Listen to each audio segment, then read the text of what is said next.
Now that we've focused on Nmap, let's turn our attention to Nessus. Nessus is a vulnerability scanner. It's one of the leading scanners available, and it's entirely free. It's produced by Tenable Security, and it's available via nessus.org. Let's navigate to our notes and create a section for this wonderful vulnerability scanner. Again, it's entirely free, but that is of course not a feature.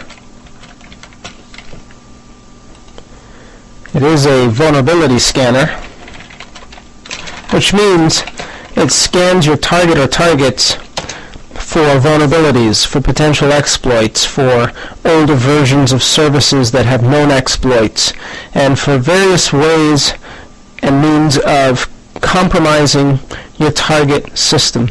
So it goes above and beyond what Nmap does, which is to identify services as well as the ports and application and versions. Nessus does all of that, but then it attempts to poke holes at the identified services, whether it be SSH, Telnet, FTP, HTTP, etc., and then formulates a report, so it isn't optional. It provides a report that's useful for all of the targets scanned, which you can then process and rectify and rescan to be sure that you are up to speed or as secure as possible. So it's a great security posture utility. It's also a port scanner, but it does that by default. It provides this service by default en route to vulnerability scanning. It also detects hosts and devices, so it provides hosts and device detection, which means it's able to ascertain the type of device that it's talking to by querying items such as the fingerprint. It has its own fingerprint database, so on and so forth. It can be used in conjunction with NetBIOS. It can be used to scan NetBIOS servers. By NetBIOS we mean Windows servers or Samba servers. So Windows pipe Samba. And you can supply credentials to be used when connecting to those NetBIOS servers in order for Nessus to perform more of its magic. It supports profiles for target scans. The ability, that is, to group targets and scan based on that grouping. So for example, you may have a profile for infrastructure devices such as routers, switches, and firewalls, yet another profile for Linux systems, another for Unix, and an entirely separate profile for Windows. Each profile reserving the ability, or providing you with the ability, the capability, to zero in on specific exploits. So profiles for target scans with specific exploits to query. In other words, we can select or deselect queries that are to be executed on a per profile basis. And of course we should mention that it supports or provides a fabulous reporting engine, and it provides the ability to export what it's found to HTML and optionally other formats. It also provides the ability to export a scan for import by another Nessus scanner. Another feature is that Nessus is client-server enabled. So it's client-server enabled, which means multiple clients may use the central Nessus server. So you can position Nessus servers in your environment and give various administrators access to those Nessus servers, rather than giving Nessus to each of your systems engineers or administrators or security administrators or engineers. So centralize Nessus in or at locations where Nessus has, the box running Nessus of course has access to the portions of the network that are of interest, and then provide access to the clients using the Nessus client. We should also note client support for Windows. We did mention it's client server enabled. Ideally you'll install Nessus on a Linux box running as a server, as a service, and connect to it from a client on either Windows or on Linux. So client support for Windows, Linux, etc. And there are too many other features for us to mention, but these are the key features. With that said, let's begin with our tasks. Task number 1 is to download Nessus from nessus.org.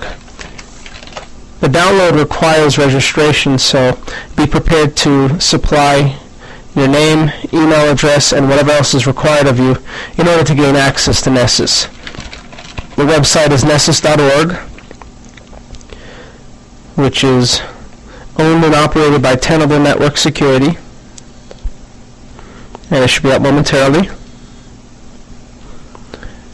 And Nessus is available both, like Snort, in open source as well as commercial products or commercial packages. We'll navigate to products or navigate to download. To download Nessus now, you're presented with a form after you select the product you want to download. Here are the versions that are available. These are the server versions of the product for the different platforms supported: Windows, Solaris, FreeBSD, Mac OS X, and Linux. Here is the 3.01 client. This client runs on Linux as well as Windows, so you'll pick the version that you're interested in. There's also a later beta client that you may interact with or try out to see whether or not it fits your needs. We're interested in 3.06 for Linux. We'll click on download. This takes us to another page where we'll be prompted momentarily for information regarding our credentials after we click on I accept. Now this is the page where you're required to supply information. So I'll supply my information, and then we'll continue on the download page. Let's indicate that we don't want to be contacted. We'll click on submit. And here are the downloads for the various versions of Linux OSs supported by Nessus, including Red Hat Enterprise 3, 4, and 5, Fedora, SUSE, and Debian. Let's select the version for Red Hat Enterprise 5, 3.06.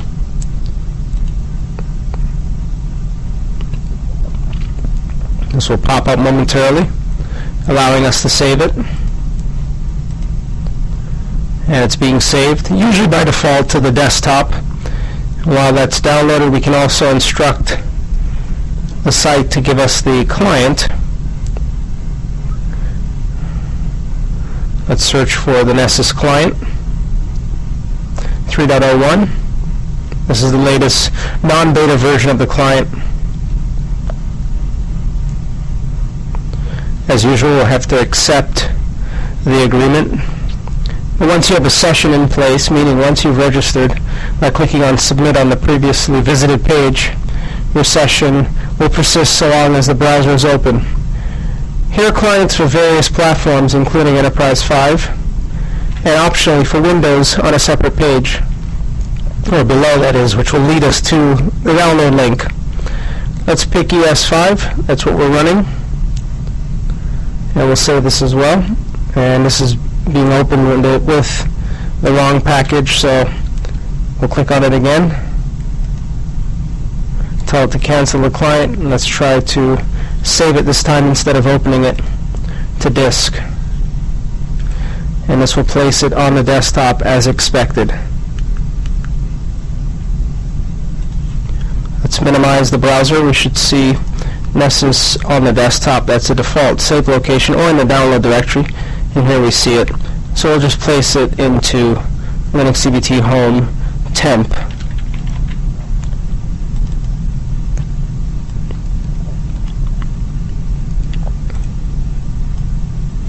And now both have been moved to temp. So with that said, let's return to the shell and proceed with installation. There we see both packages. The RPM, UVH Nessus, the backend package. We forgot to mention as one of the features that Nessus runs as a service in the background, listening on port 1241 TCP for inbound connections to initiate vulnerability scan/penetration tests against target systems. The RPM is being prepared, and while it's being prepared, let's just add that to our notes, that it runs as a service awaiting inbound pen test requests. And that obviously leads us to the next feature, and that is Nessus is a penetration testing tool,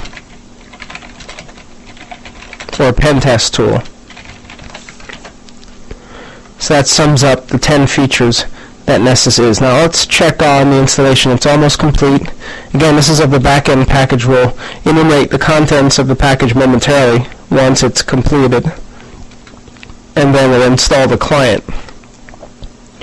Nessus also can be executed without the client. You can run it directly from the server, and you may even script it, which leads us to another feature.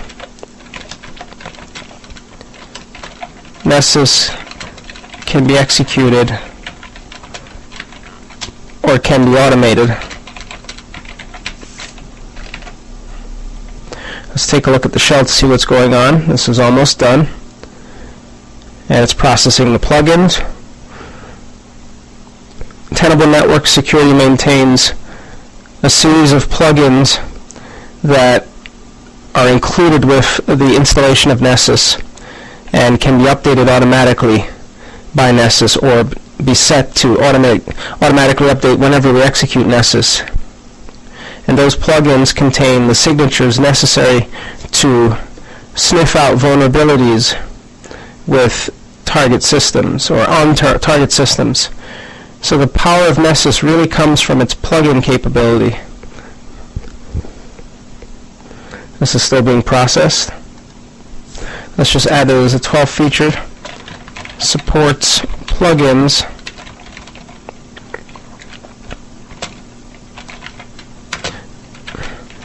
for signatures, and these are vulnerability signatures.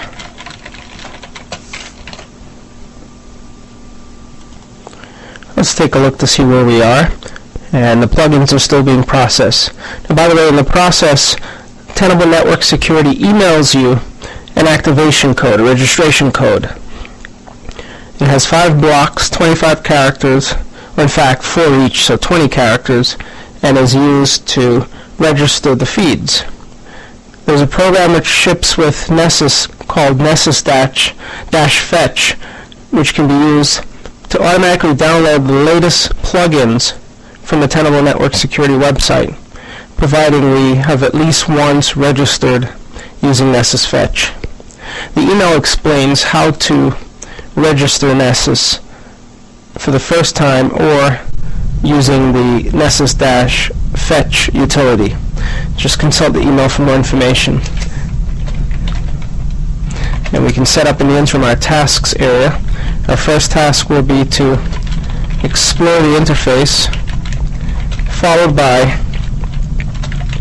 perform a pen test of the local hosts. And we'll follow that up with a pen test of the local network.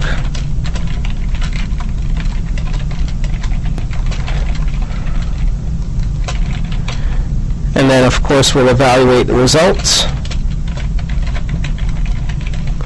of both tests. We should also note that Nessus, like Nmap, can target multiple hosts, but a neat feature that Nessus provides is the ability to run in parallel. So supports parallel scanning of targets. Let's see where the process is now, and it's still processing the plugins. There are well over 12,000 plugins available for Nessus, and not all of them will apply to all environments, but depending on your environment, at least some will. whether you're targeting Windows, AIX, Debian, Red Hat, Solaris, Cisco hosts, devices, etc. There are various plugins to suit your needs. So basically this tool aims to cover all of the network devices that are out there, or the popular ones that are in production in the wild. We should also note that after we've registered Nessus using Nessus-fetch, which we'll intersperse as task number 2, so long as Nessus is running, it will self-update or auto-update every 12 hours. So step 2 is to register Nessus using Nessus-fetch with provided code. And let's just note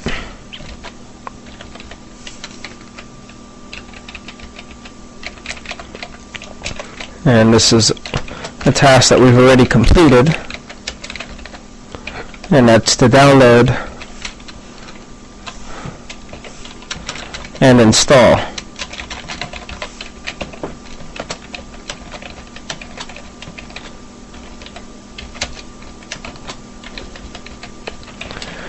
So we'll duly note that Nessus will auto-update its plugins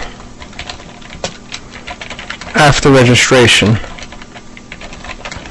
every 12 hours. With that said, let's check on the progress. The initial setup usually takes a while. So the plugins have been processed. We are instructed to run the add first user program, which allows us to add a user who has access to execute pen tests or vulnerability scans using the Nessus server. We should then register Nessus either by visiting the website or executing Nessus-fetch. We may also start Nessus by executing service nessusd start. Let's go ahead and add a first user. This user's name will be Linux CBT. Password authentication. Nessus supports digital certificates as an alternate means of authenticating.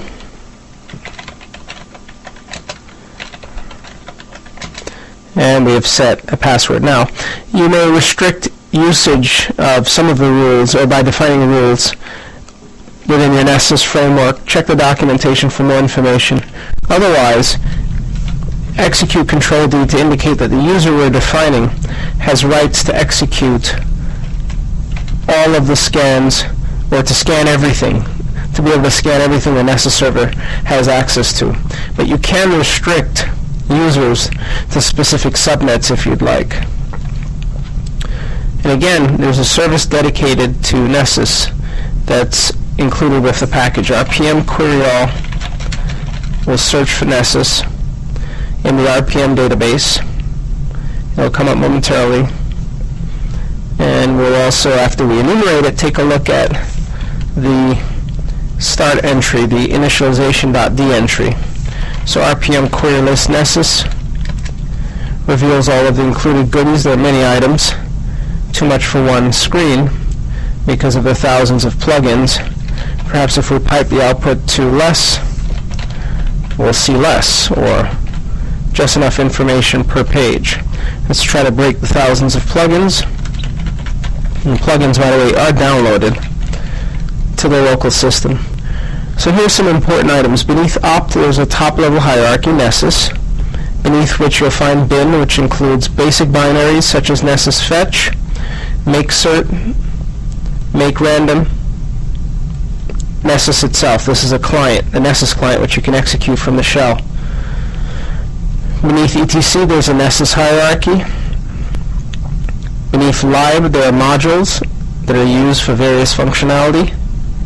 And beneath lib Nessus plugins are there thousands of plugins that are used to run the Nessus engine. Let's kill this output. Just takes a while for it to get through what it was dumping. Beneath etc initd, we'll find nessusd, an entry that's available to us. This entry can be executed using service or explicitly. So service nessusd start, for example, will start the Nessus service. providing we have service in our path. Once started, Nessus will bind itself to TCP port 1241, which we can then connect to from any compatible Nessus client, whether on Windows, Mac, Linux, so on and so forth. That's nets.ntl.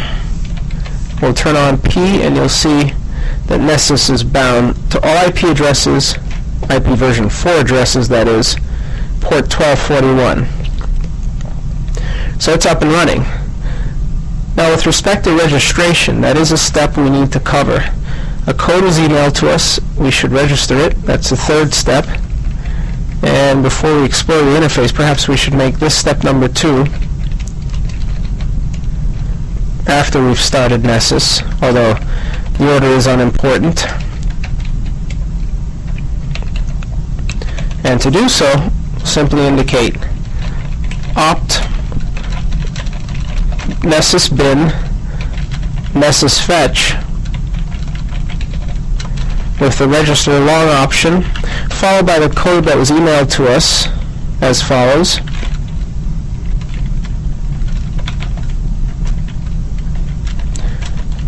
And that's FCD5 FF28, 20 characters. This will register this instance of the vulnerability scanner with Tenable network security, so that we reserve the right or have the right to pull down the latest plugins. And again, without an up-to-date plugin system, no different than an up-to-date virus definition system, the scanner is not as useful. Let's paste this into our shell and proceed with registration. And as you can see, it's been registered properly. Now it's fetching the newest plugin set from plugins.nessus.org. So setups or shops like Nessus, like Tenable Network Security and Snort, are able to profit or make money by selling wonderful tools that require subscription basis or some sort of subscription feed. The feed is what makes the application as powerful as it is. The ability to detect vulnerabilities across the board and in a timely manner. So we're updating our set as it stands. And we've executed this step. Then we'll need to launch the client to take a look at it. In fact, we haven't even installed the client, so let's just relabel this, rework this to be install Nessus client and explore the interface. So obviously that will entail RPM UVH Nessus client, the name of the package, which is available in our shell. And we see here that this window has completed. It's now up to date. And it also mentions that if auto_update is set to yes in nessusd.conf, Nessus will update the plugins by itself. So with respect to the client, again, RPM UVH Nessus client. We'll set up the client on our local system, and if there are any on-net dependencies, it'll complain. Otherwise, if you see preparing, as you see here, that means there are no on-net dependencies, and we're using just a standard Red Hat build. Nothing fancy, no super extras, nothing major. So the client will be up shortly, at which point we'll be able to enumerate its contents, which includes the client, of course, which will pop up on our screen and allow us to connect to the server and initiate the pen test scan after we've explored the interface. So that's installing, and that was the Nessus client.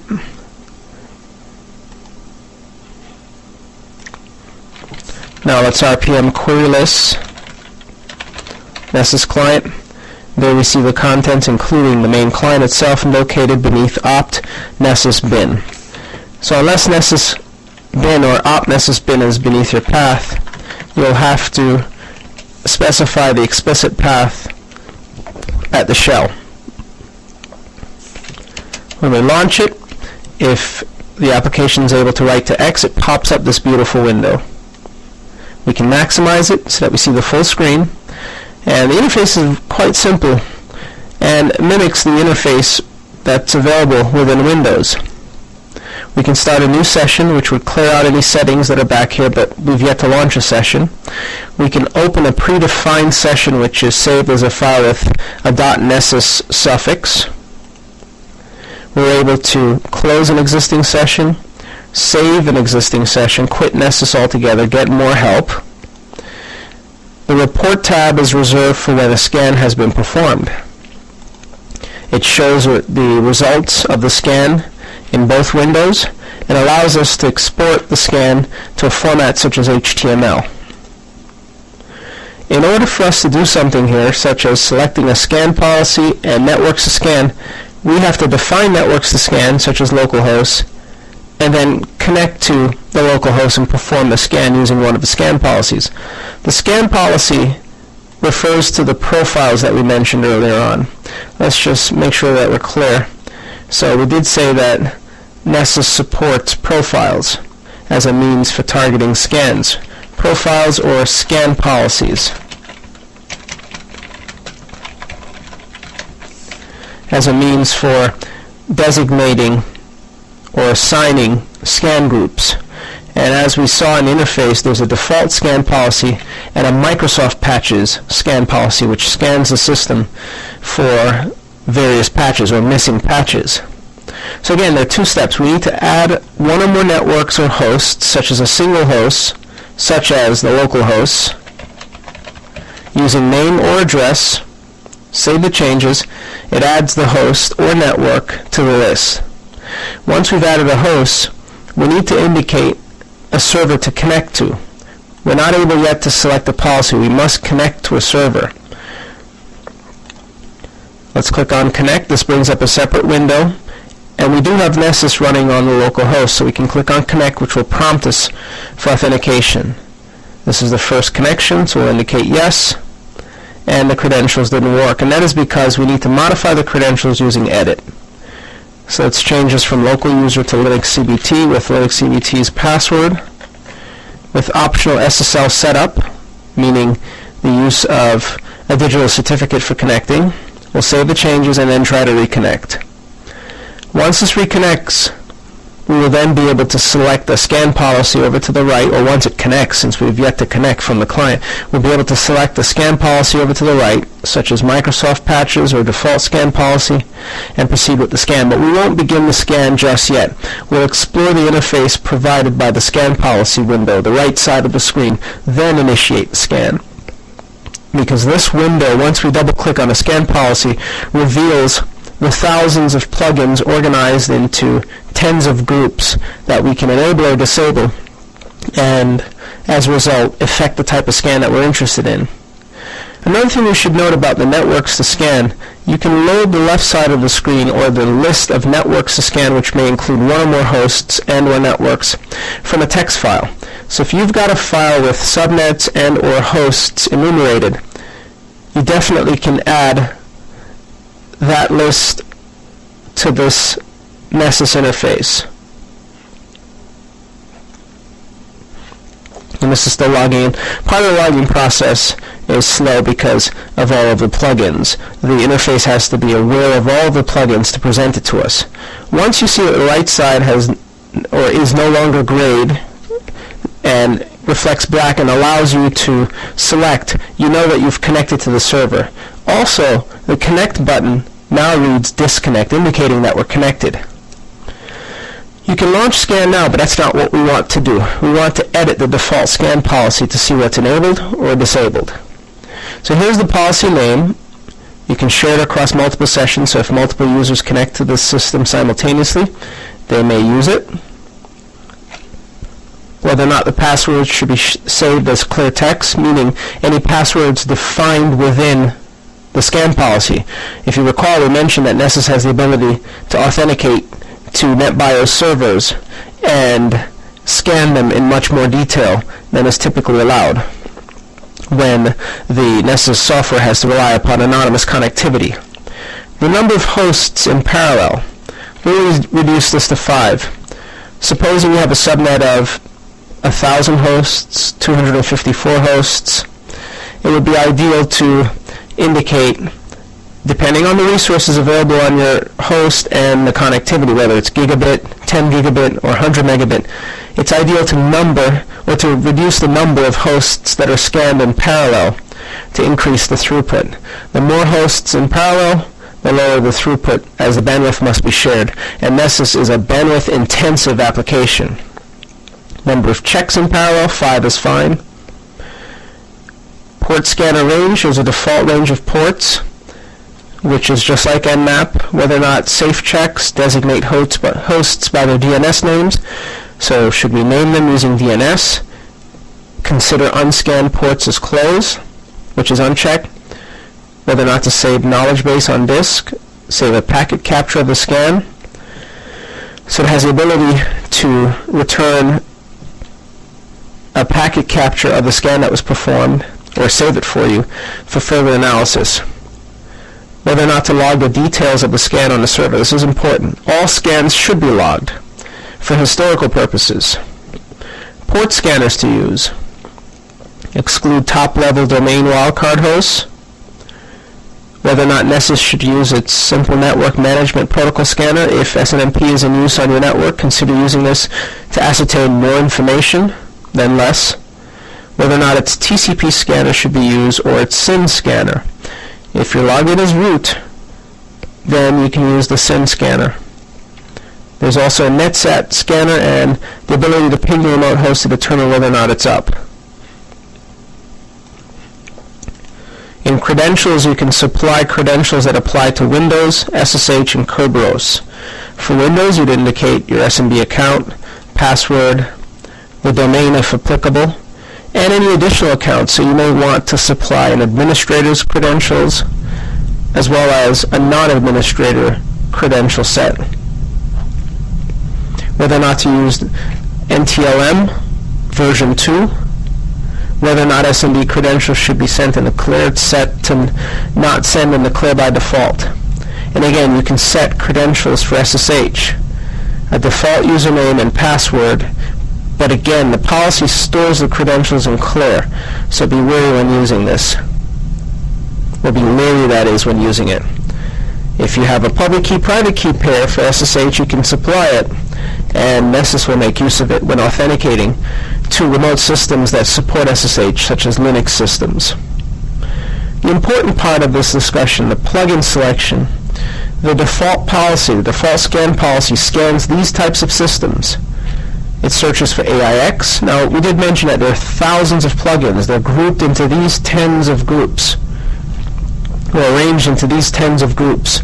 If you expand each, you'll see the hundreds that are associated with each group, searching for different vulnerabilities for a given platform. We have no AIX servers in our network, so we'll disregard AIX local security checks. These are all applicable. Cisco, CentOS is not running. We'll turn on databases in the event that there are databases out there. Debian can remain. Unix. Fedora is not running, although Red Hat Enterprise is the commercial version of Fedora. We should have no finger applications listening, but we'll leave it on nonetheless. FreeBSD is certainly not there, so we'll turn it off. The more you can reduce, the better, as it will speed or increase the response time of the scan. We don't have Gentoo Linux, nor Mac OS, nor Mandrake, so we'll turn it off. Disable whatever you certainly don't have, or if you're just exploring, enable everything. You can enable all or disable all if you're simply exploring. But if you have a good handle on your systems, then disable the unnecessary groups, as it'll save you a tremendous amount of time. Once you're finished, click on Save, and this will save the policy. And if you want to make more changes, just double-click on it or click on Edit, which will pop up the Edit window, and navigate back to plugin selection, or further over to the right, which includes an advanced window, which includes additional settings, such as global variable settings, whether or not CGI scanning is to be used, experimental scripts, whether or not the test should be really thorough or slow, HTTPD NIDS or NIDS evasion, things that you can specify to avoid NIDSs picking up on your queries of hypertext transfer protocol servers, what credentials to log in with, what to use when attempting to log in. You see user, password, so on and so forth. Login configurations. If you have an HTTP account, network news, POP2, POP3. The more accounts you can provide, the more thorough the information and more reliable the information will be. Ping the remote host, how the ping should be handled, how many retries, 6 is the default, and the rest, with the exception of the last item, pertains to SMB. Request information about the domain, which is why Nessus is able to tell you so much about domains. User ID enumerations for the UIDs and GIDs, and SMTP settings. Nessus will attempt to relay messages off your SMTP servers that aren't configured with a tight policy to not allow relays from non-trusted systems. So we'll click on Save. Now our default scan policy has been updated. If you navigate to Microsoft Patches and click on Edit, then navigate to the plugin selection window, you'll see that the bulk of the items are deselected, minus Windows Microsoft Bulletins. So Nessus has a database of Microsoft Bulletins. These are exploits, vulnerabilities that pertain to Windows that Nessus can find for you. If your environment's primarily Windows, then deselect everything and select only Windows items, which will narrow your scan time. With that said, we're now in a position to scan. Our server will perform the scan regardless of where the client's located. Will perform the scan against the local host and return information to us. So let's launch that scan. Momentarily we'll see the report being created. There it is, for the loopback adapter, which includes the ports that are open and any comments regarding those ports, which Nessus will return momentarily when it's done. So just like with Nmap, it returns all of the open ports, but it goes beyond Nmap to return information such as whether or not there are vulnerabilities, and it even colorizes open programs, open protocols that should be closed for one or more reasons, such as Telnet we see appears in orange as opposed to black. It tells us it's detected a Telnet server, it's listening on the remote port, and using Telnet is not recommended because of clear text transmissions, which we've shown in various editions of Linux CBT. And the suggestion or the solution is that we disable the service and use SSH instead.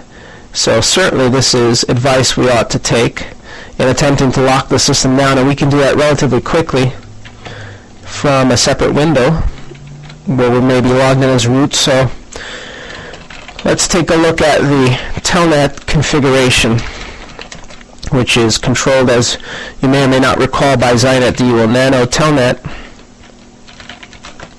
and set disable equals yes by uncommenting the previously entered line, the original line, and then restarting Zynet D. So we'll service Zynet D restart momentarily once this has completed. The scan is still in progress. Right now the major exploit or major problem that we've exposed is Telnet, related to Telnet. But there are other issues. Microsoft DS, it recognizes that an SMB or a server message block program is running on the host.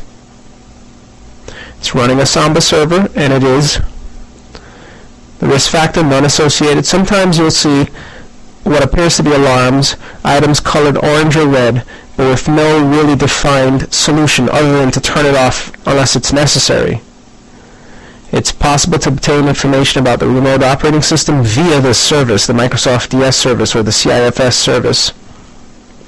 And it knows the server is listening to ports 139 and 445.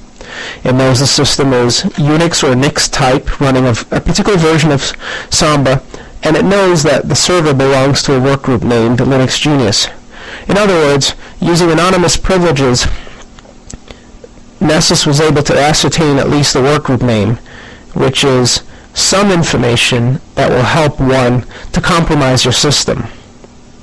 And if you keep scrolling through, you'll often see links to documentation that support the scan or the vulnerability as it's perceived by Nessus, including references to CVE. These are online databases, repositories, for vulnerabilities that you can reference to help further secure your system.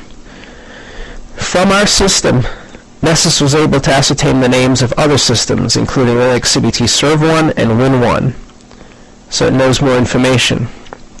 It even knows the password policy on the server, which is not a good thing.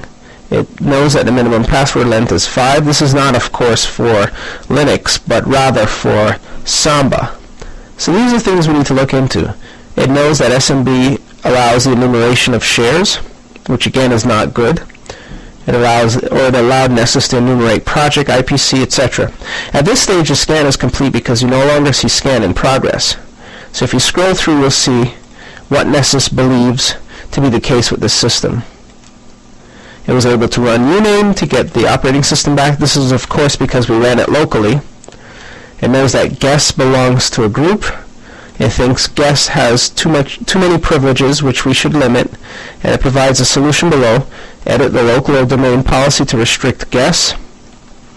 It was able to identify the kernel version precisely from uname, so it's a high confidence level. It's possible to log into the remote system without supplying credentials. And that's, of course, because we're logged in locally.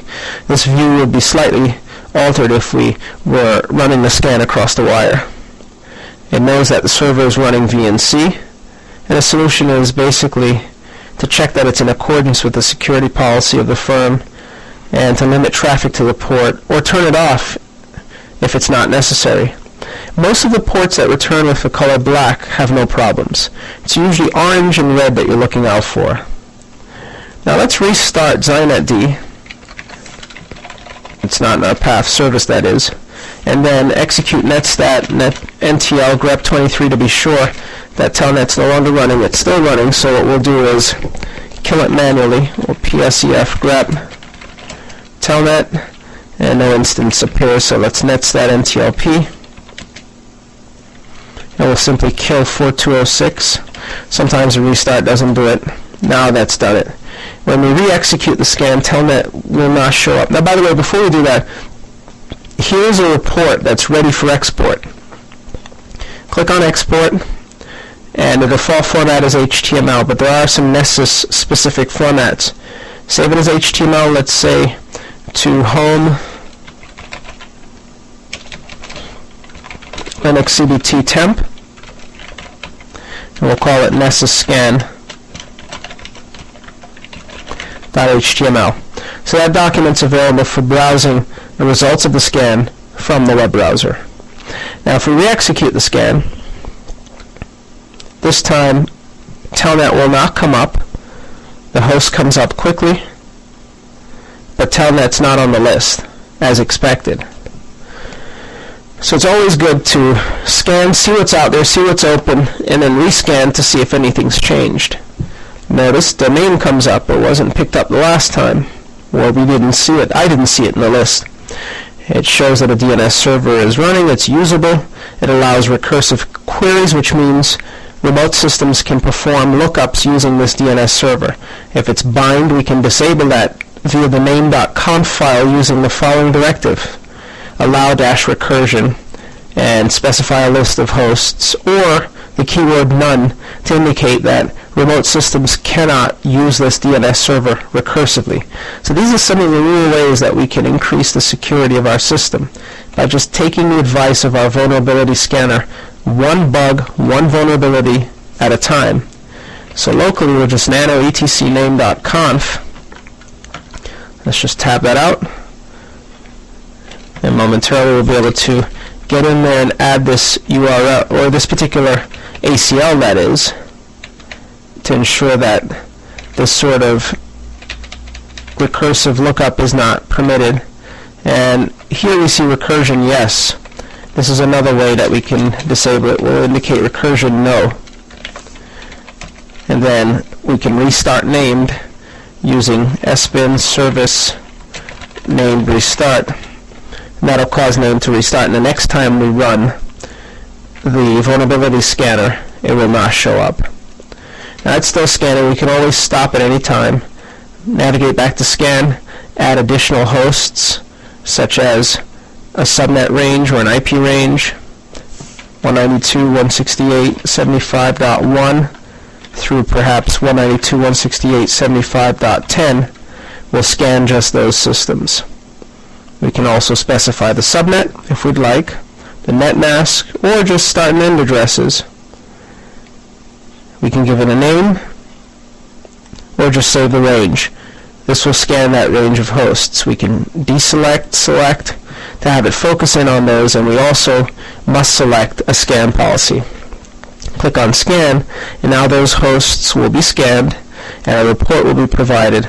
Now while those hosts are being scanned, this is the router of course, which should return very few ports. From the browser, let's open the report that was saved. Navigate to open. By the way, in the Nessus site, again, as we've mentioned, you can download clients for Windows and Linux together so that you can deploy them or share them with other administrators in your environment.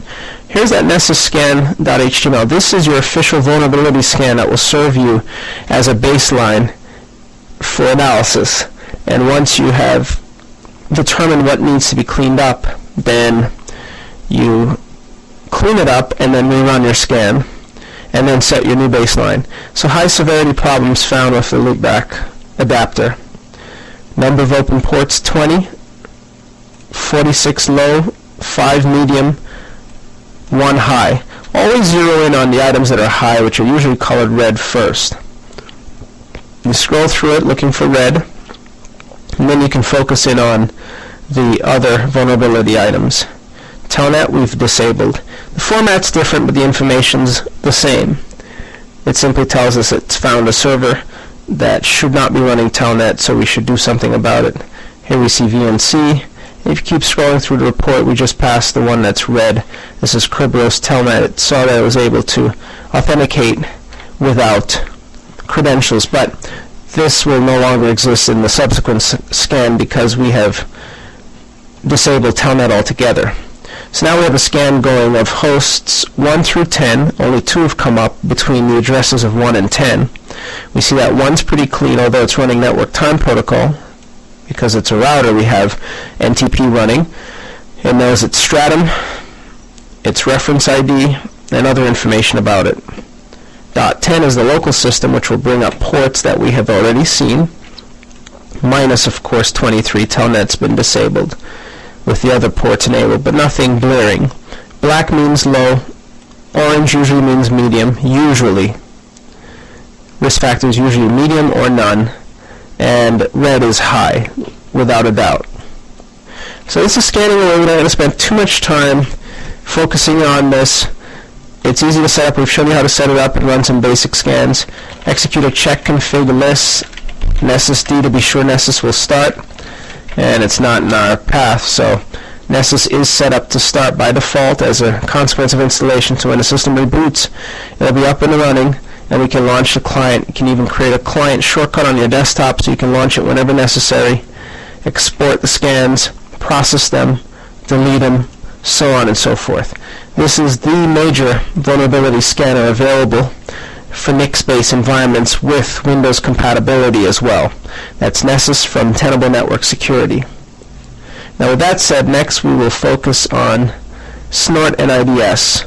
We'll show you how to set it up and how to sniff traffic traversing your network interfaces.